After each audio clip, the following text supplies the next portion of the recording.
Hello, today I am going to show you the text alignment in Excel. So there is a 6 text alignment. If you see the top align, the middle align, bottom align, align left, center and align right.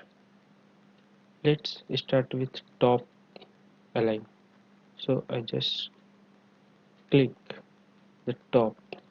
So see the this is center and the first alignment is top. So top center, this is known as top center alignment, top center. If I choose this middle align, so this is basically the concept of horizontally and vertically.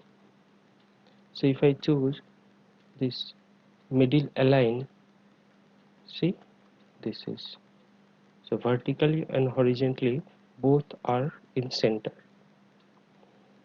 Now if I choose bottom align and horizontally is center, so see text align. Now if I choose the top one is bottom but the horizontal is aligned left, see.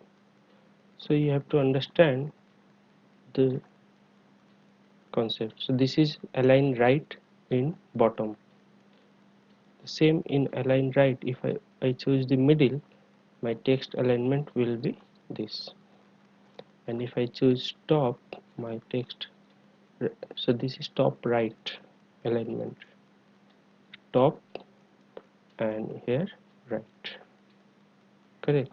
So if I choose top and if I choose middle, it will go to this. If I choose left, so top left, top middle, top right. Now this one is middle in right, middle in middle, middle left, and in bottom this is the left, this is the right, and this is the, sorry, in bottom this is middle and this is right.